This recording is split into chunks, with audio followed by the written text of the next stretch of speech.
Hi guys, my name is Valerie. This is a channel about America. In this video we're gonna talk about ways and opportunities how you can learn English in America and how you can get an American education. Schools, colleges, universities, ESL schools gonna be covered in this video. So if that's something you're interested in, keep on watching.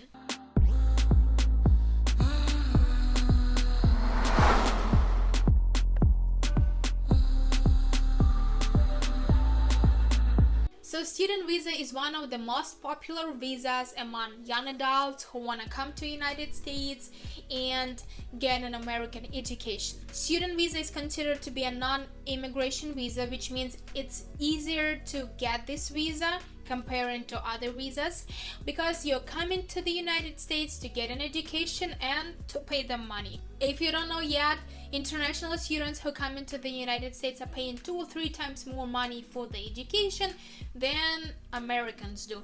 So yeah, the country is probably really interested in having us here.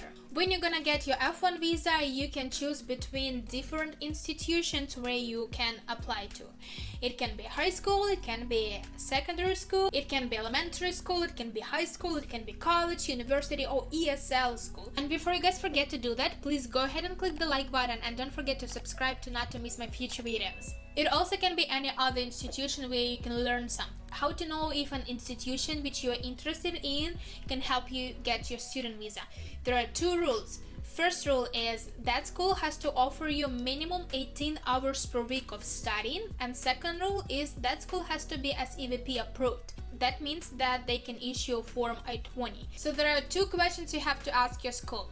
If you're gonna have classes for minimum 18 hours per week and if they have SEVP certificate. Now let's discuss where you can study to get your F1 visa. You can study in elementary school or you can study in high school. There are one difference is that you cannot go to public elementary school, but you can go to private elementary school. It is a little bit easier with high schools. For high school, you can attend either private or public school, but there is also another rule. If you're going to a public high school, you won't be able to stay there for more than 12 months. So you can study there for 1 education year, but after that you can transfer to a private school, and after that private school you can transfer to college, and after college you can transfer to a university. So yeah, there are options. International students will have to pay in full for their education. For example, you want to study in high school. To do that, you have to send an application to a high school, and you also have to pay in full for that education. You won't be able to get any discounts. You're gonna have to pay full price, and after, when you're gonna go to your visa interview, you're gonna have to show them the proof that you have paid that education costs. Although elementary, secondary, and high schools are not that popular among international students, because most of the international students are coming to the United States to pursue their degree in college or university. So let's talk more about that. There are different requirements for applying to a community college and to a university.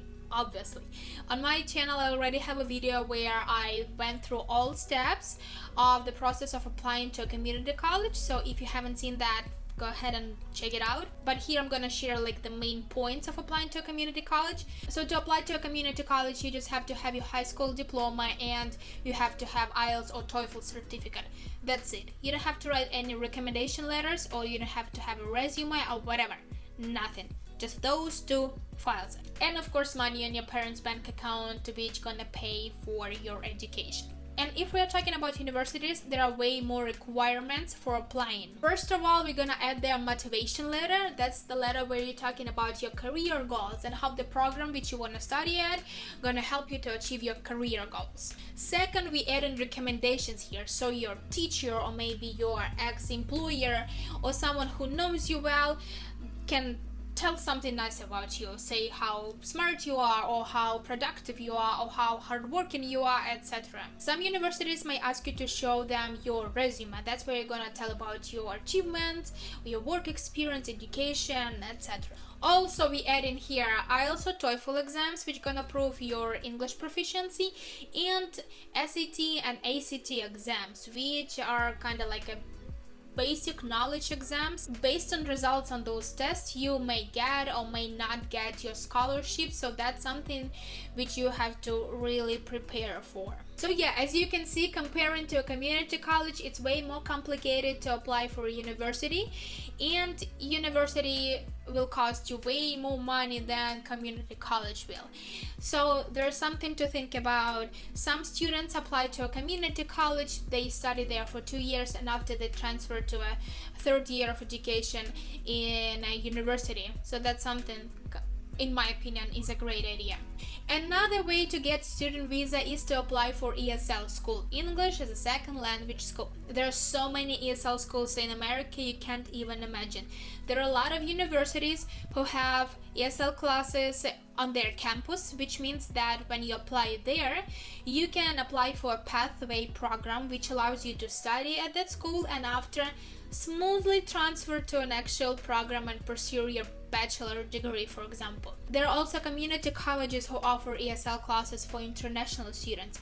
There are also like a separate ESL schools which can offer you a variety of programs. What are those programs? You can either study general English, so just writing, reading, speaking and listening, developing your general English knowledge. You can also go and study for business English, so more business related words, definitions, vocabulary. You can also take IELTS or TOEFL preparation course, because there are also a lot like those in ESL schools. That's really helpful for someone who after want to apply to a community college or to a university, because you go to that school, you study there, you improve your English, and you also preparing for those main exams which you have to take to apply to a community college or to a university. And also sometimes it is easier to go to a college or to university after you finish that school. So yeah, as you can see, there are a variety of options to get F1 visa and to come to America to get an education. The decision can be made based on your age, your goals, what you want to do after that.